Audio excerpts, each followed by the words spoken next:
minutos sobre las 2 de la madrugada y nuestro mundo misterioso seguimos viajando. Ahora nos vamos a ir a Cáceres.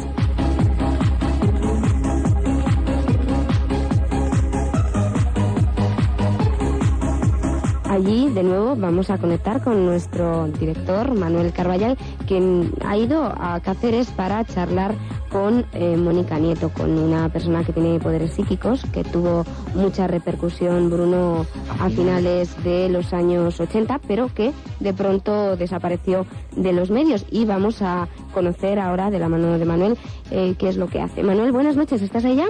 Hola, buenas noches otra vez, Ana. Manuel, has charlado con Mónica Nieto. Comentábamos que tuvo mucha repercusión a finales de los 80, pero que desapareció. ¿Qué es lo que hace ahora? Pues Mónica, como ha ocurrido con otros muchos casos de dotados que en su día se limitaban a reproducir fenómenos aparentemente psicocinéticos, como Matthew Manny, por ejemplo, terminaron reorientando sus capacidades hacia el campo de la sanación. Cuando nosotros comenzamos a trabajar con el caso de Mónica, ella tenía unos 13, 14 años, y yo recuerdo que ya entonces, te hablo del año 87, 88, o sea, hace 10 años de esto, ella ya hablaba de que le parecía un poco inútil dedicar esa energía a doblar tenedores, ¿no?, a doblar cucharas, y ya desde entonces ella intuía que lo que a ella le apetecía era trabajar con la gente. Manuel, ¿qué tipo de capacidades manifestaba en todas aquellas experiencias con control que se realizaron en los años 80 a Mónica Nieto? Pues la verdad es que sin duda Mónica ha sido el caso de una presunta sensitiva más estudiado en la historia de la parapsicología española. Precisamente en este viaje yo tenía interés por poder localizar las actas notariales que se hicieron en su día cuando se contrató un notario para levantar un acta con unos materiales que habían sido también certificados por una empresa especializada, y con toda una comisión que estuvo trabajando con Mónica, compuesta por un físico, por un neuropsiquiatra, por un psicólogo clínico, por un ATS, un médico y 3 especialistas en parapsicología. Y la investigación se dividió en 3 tipos de fenómenos, ¿no?, aunque solo se completó en el estudio de 2 de ellos. Primero se comenzaron los estudios sobre lo que se llama en el mundo de lo paranormal el efecto Geller, es decir, esa presunta capacidad para el doblaje de metales de todo tipo, con y sin contacto. Luego, si quieres, te explicaré con más detalle todo lo que se hizo. Cuando se completó esa fase, que fueron casi 2 años de trabajo, se iniciaron los estudios de las presuntas capacidades extrasensoriales de Mónica, que además nos enseñaron cosas muy interesantes sobre este tipo de capacidades, y también fue un tiempo bastante prolongado y muchísimos experimentos.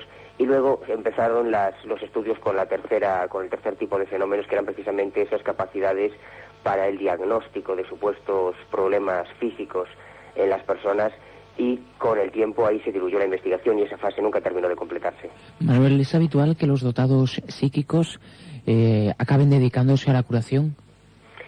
Hombre, no es habitual, porque lo que suele ocurrir con los dotados, sobre todo cuando se trata de niños, y ahí existe una bibliografía muy amplia de esas supuestas capacidades paranormales en chavales, en niños pequeños, lo que suele ocurrir con el tiempo es que se vayan diluyendo, es que se vayan perdiendo esas capacidades, cuando ese mundo de fantasía que de alguna manera facilita la manifestación de esas capacidades, pues se va convirtiendo en la vida a la que estamos acostumbrados, con nuestras presiones, nuestras angustias. Luego, por otro lado, los niños, y en el caso de Mónica lo pudimos vivir, los niños que tienen algún tipo de capacidad de este estilo, es muy fácil que terminen encontrándose con la incomprensión de sus compañeros de colegio, que terminen teniendo que soportar los insultos, las bromas y las chanzas de sus vecinos, de sus amigos del barrio, que en el caso de Mónica pues decían que si era una bruja, que si estaba poseída, otros que si era una santa, y tuvo que aguantar todo tipo de bromas, ¿no? Y con el tiempo terminan diluyéndose.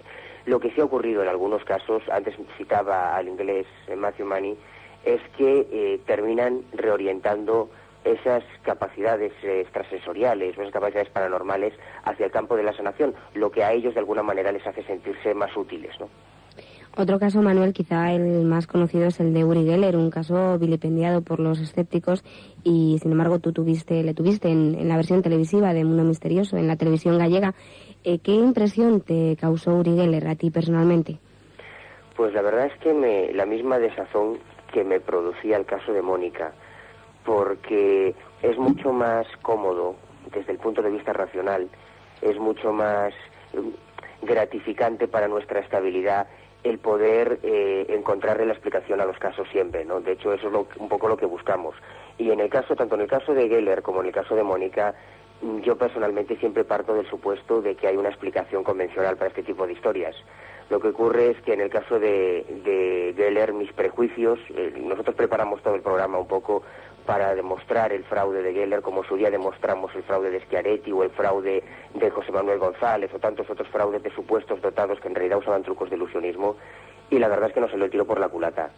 Si bien yo creo que puedo reproducir con técnicas de mentalismo, con efectos de mentalismo, casi todos los efectos o las experiencias que realizamos con Geller, hay un par de ellas que yo desde luego no soy capaz de reproducir con truco, ¿no? Lo que me obliga a reconsiderar la posibilidad de que yo estuviese equivocado y Uri Geller realmente tenga capacidades paranormales.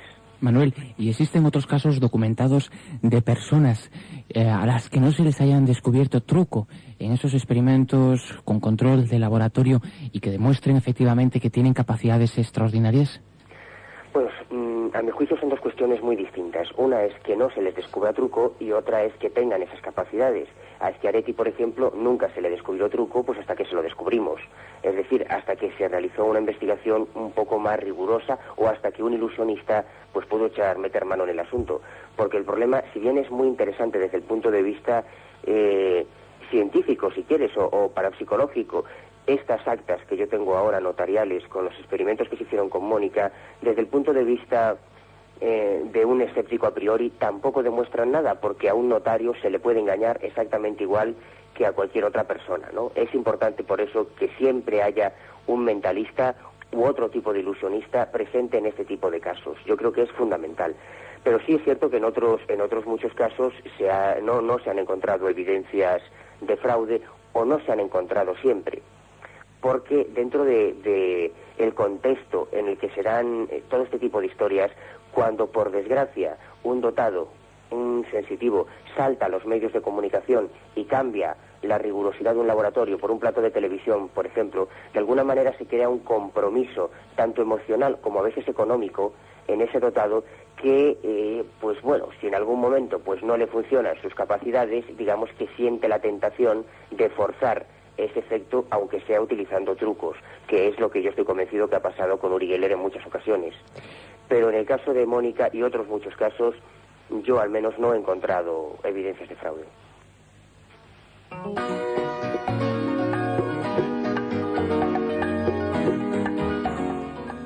Gracias de nuevo, Manuel, por haber conectado con nosotros en directo desde Cáceres. Te dejamos descansar ya.